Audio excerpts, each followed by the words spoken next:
नमस्कार, स्वागत है आपका एबीपी न्यूज में। आपके साथ मैं हूं अखिलेश आनंद। कल देश का बजट पेश किया जाएगा और बजट का सीधा हमारी आपकी जेब से वास्ता होता है। तो आज हम आपके लिए बजट स्पेशल शो लेकर आए हैं। इंसान के जीवन यापन के लिए अर्थ यानी पैसा बहुत महत्वपूर्ण है। तो ऐसे में जाहिर तौर पर सरकार की वो नीतियां जो हमारी आर्थिक सेहत को प्रभावित कर सकती हैं, आपको उसकी पूरी जानकारी होनी चाहिए। इस साल बजट से उम्मीदें इसलिए भी ज्यादा हैं क्योंकि कोरोना ने न सिर्फ लोगों को बीमार किया बल्कि देश की अर्थव्यवस्था भी बीमार है। इस बीमारी का क्या सरकार इलाज कर पाएगी? क्या बजट में ऐसे प्रावधान होंगे जिससे लगभग रुका हुआ सा अर्थव्यवस्था का पहिया चल पड़ेगा? क्या हमारी आपकी जेब या रसोई के लिहाज से सरकार कोई फैसला लेगी? क्या महंगाई डायन का खात्मा होगा?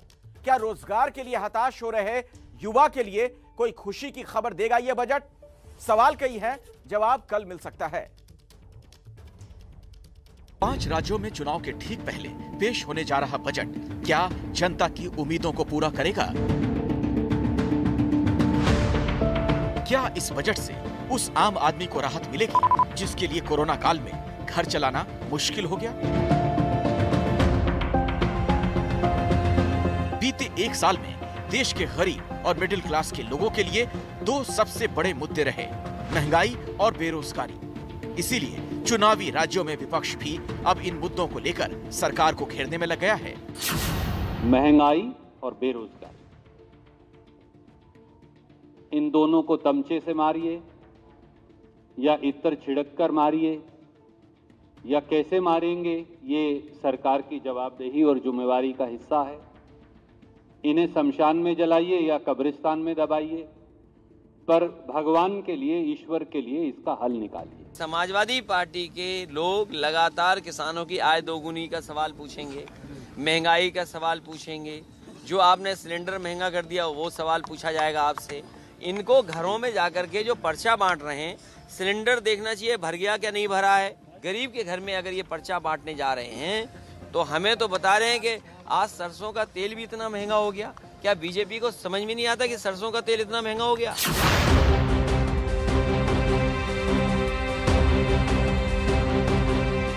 एक तरफ बढ़ती महंगाई और दूसरी तरफ टैक्स की मार। देश के मिडिल क्लास पर होने वाला ये डबल अटैक उनकी जेब खाली करता जा रहा है।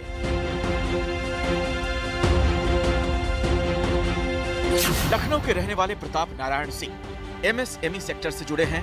वो पेपर की थैली बनाने का काम करते हैं। प्रताप का कहना है कोरोना ने उनके व्यापार की कमर तोड़ दी। बाजार में पैसा नहीं है, खरीदार गायब है बाजार से। मेन कारण यह है कि लोगों के पास पैसा नहीं है। कमाई तो है लेकिन पैसा नहीं है। उसका बहुत बड़ा हिस्सा टैक्स के रूप में चला जाता है। सरकार की टैक्स कलेक्शन की क्या पोजीशन है ये तो मैं नहीं जानता, लेकिन जनता बेहाल है महंगाई से।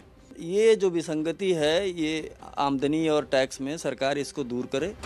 प्रताप का कहना है कि छोटा व्यापार करने वालों की सबसे बड़ी मुश्किल ये है कि लागत बढ़ती जा रही है, मुनाफा घटता जा रहा है।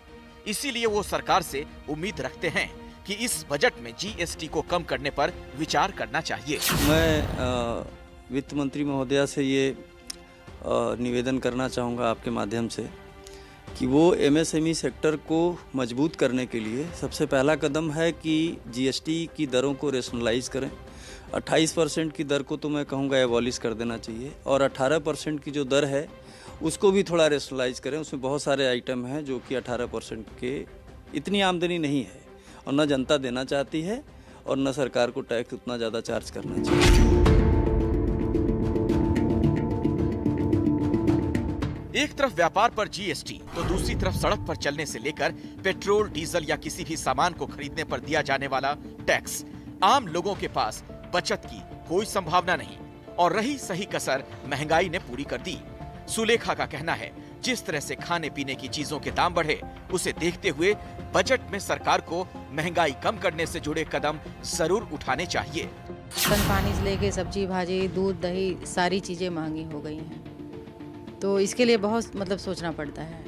यहाँ गैस सिलेंडर भी कितना 400-500 मिलता था, वो 1000 के ऊपर पहुँच गया है।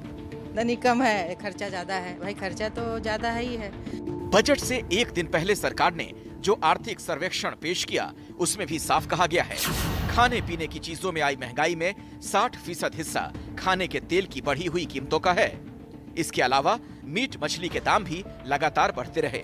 महंगाई को लेके तो सब कुछ उलट पुलट हो गया। गवर्नमेंट से बहुत सारी ये कोविड को लेके काफ़ी सारी उम्मीदें रखी थी, लेकिन कुछ भी नहीं पूरा हो पा रहा। कोविड के चीज़ें सस्ती होनी चाहिए थी, सस्ती तो नहीं, लेकिन दिन ब दिन बढ़ती जा रही है। सिलेंडर्स की जो रूटीन है वो बढ़ती है, राशन की रेट्स बढ़ गए हैं, स्कूलों की जो फीसें हैं काम चल नहीं रहा, लेकिन स्कूलों की फीसें भी पूरी देनी पड़ रही है।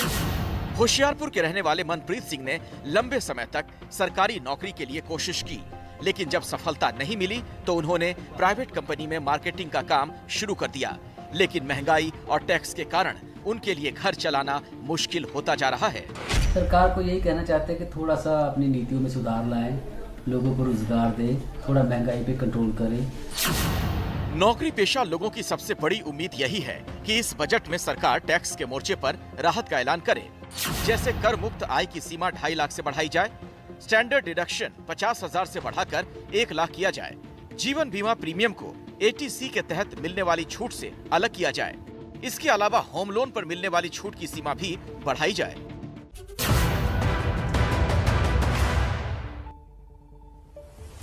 देखिए, बजट से हर तबके की अपनी अपनी उम्मीदें होती हैं। ऐसे में जिसे हम देश की आधी आबादी कहते हैं, उसकी भी अपनी इस बजट से आकांक्षाएं हैं। बजट के पिटारे में महिलाओं के लिए क्या होगा? क्या कोई ऐसा नीतिगत फैसला लिया जाएगा जिससे महिलाओं के लिए न सिर्फ ज्यादा अवसर पैदा हो, बल्कि उनके आर्थिक स्वावलंबन को भी मजबूत आधार मिले?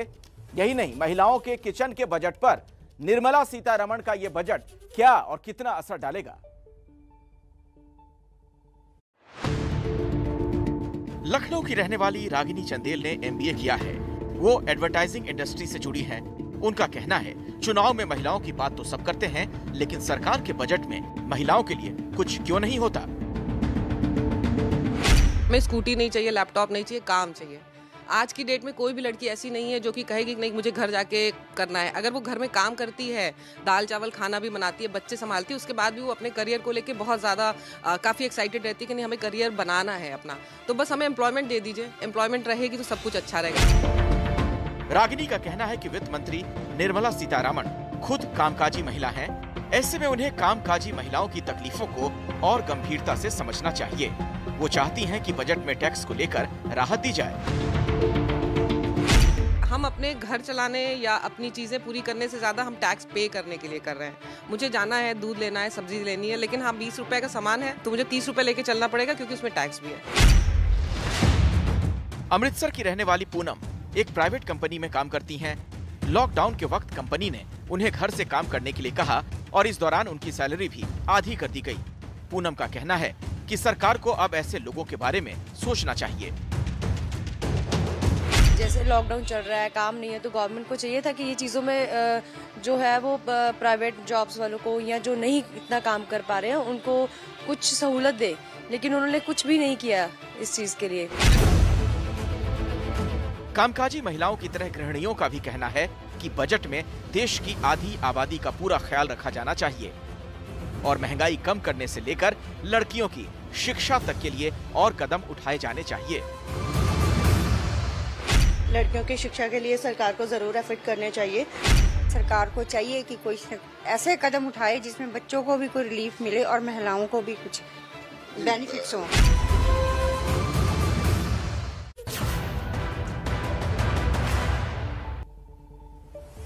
और अब बात किसानों की। उत्तर प्रदेश और पंजाब के चुनाव में किसान एक बड़ा वोट बैंक हैं। पिछले 1 साल में नए कृषि कानूनों को लेकर हुआ किसान आंदोलन और अब एक बार फिर MSP के वादे को पूरा करने के लिए शुरू हुए विरोध प्रदर्शन की वजह से सरकार पहले ही दबाव में है। इसीलिए माना जा रहा है कि इस बजट में किसानों के लिए कुछ बड़े ऐलान हो सकते हैं। तो आपको दिखाते हैं उत्तर प्रदेश के किसान बजट से क्या उम्मीदें रखते हैं।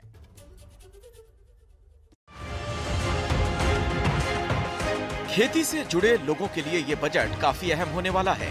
सरकार ने वादा किया था 2022 तक किसानों की आय दोगुनी हो जाएगी, लेकिन फिलहाल ऐसा होता दिख नहीं रहा।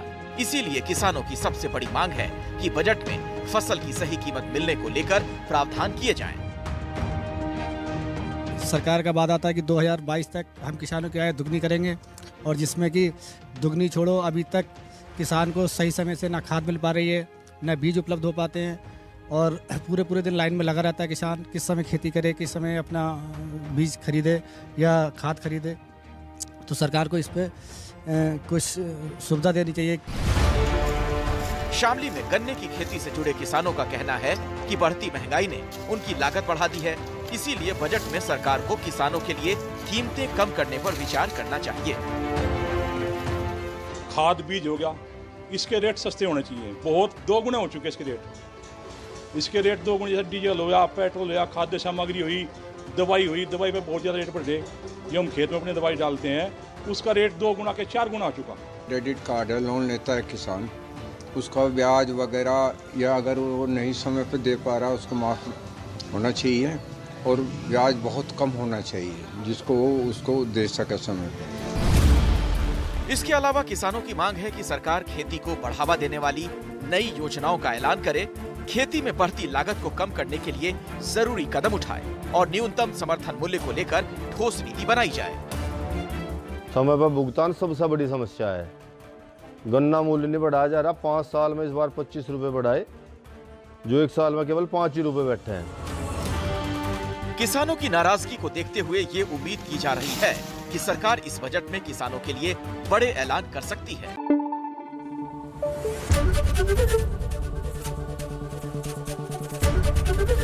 एबीपी न्यूज आपको रखे आगे।